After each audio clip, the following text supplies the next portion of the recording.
नमस्कार. संपूर्ण अध्यात्ममध्ये आपलं स्वागत आहे. या व्हिडिओमध्ये मेष राशीच्या जातकांसाठी 2026 हे वर्ष कसे जाणार आहेत त्याबद्दल माहिती सांगणार आहोत. 2026 हे वर्ष मेष राशीसाठी मेहनतीचं, संघर्षाचं पण शेवटी समाधान देणारं असं असणार आहे.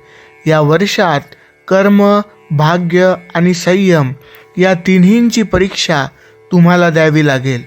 सर्वात आधी वर्षाच्या सुरुवातीकडे पाहूया. जानेवारी महिन्यापासूनच तुमच्या आयुष्यात गती येताना दिसेल. कामाच्या ठिकाणी नवीन जबाबदाऱ्या वाढतील. काही खर्च अचानक समोर येतील, ज्यामुळे थोडी चिंता वाटू शकते. पण ग्रह स्पष्ट सांगतात की या खर्चांबरोबरच अचानक लाभाचेही योग तयार होत आहेत.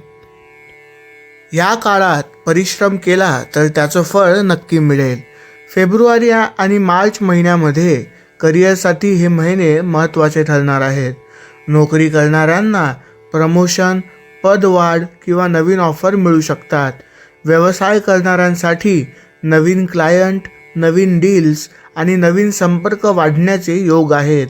या काळात मंगळ ग्रह मजबूत असल्यामुळे तुमच्यात आत्मविश्वास, जोश आणि नेतृत्व गुण स्पष्ट दिसून येतील. फक्त घाईघाईने निर्णय घेणे टाळावे. फेब्रुवारीच्या मध्यापासून चतुर्थ भाव सक्रिय होईल.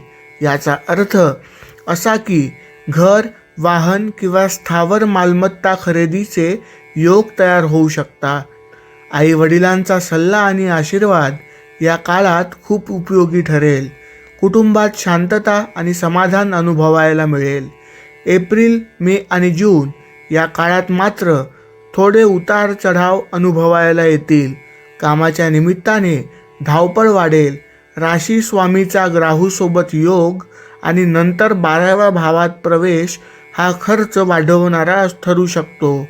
परंतु याच काळात तुमचं मन अध्यात्माकडे अधिक झुकेल. धर्म, पूजा, दान यावर खर्च होईल. हे खर्च नुकसानकारक नसून मनःशांती देणारे असतील. मे महिन्याच्या सुरुवातीला आरोग्य थोडं कमजोर राहू शकतं. उच्च रक्तदाब, छातीत दुखणं, गॅस्ट्रिक समस्या डोकेवर काढू शकतात. मात्र वेळेवर काळजी घेतली तर परिस्थिती लवकर नियंत्रणात येईल.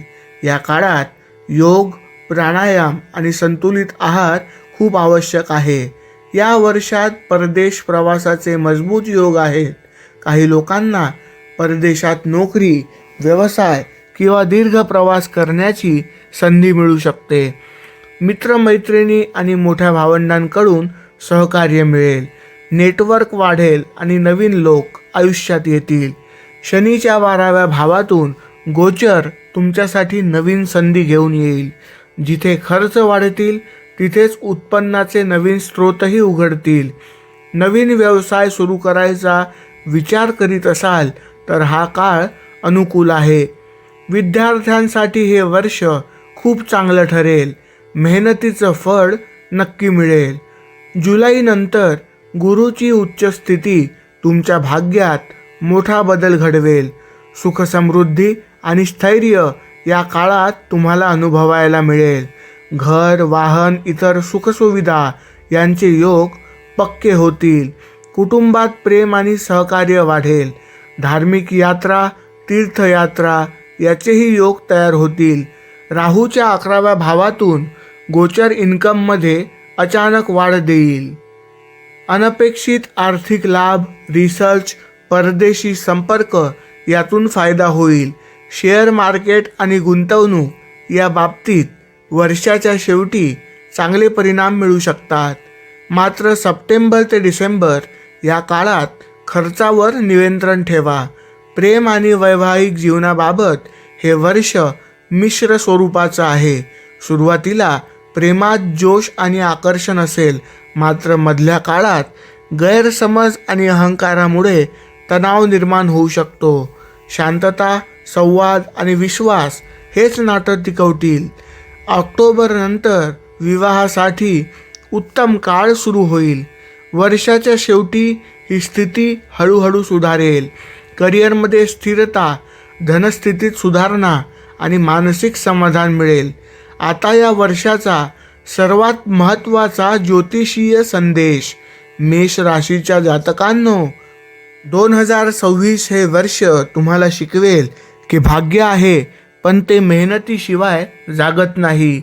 संयम ठेवा, अहंकार टाळा आणि कर्मावर विश्वास ठेवा. ग्रह तुमच्या बाजूने आहेत. फक्त योग्य वेळी योग्य निर्णय घ्या. पुन्हा भेटूया पुढील राशीच्या भविष्यफळासह. श्री स्वामी समर्थ.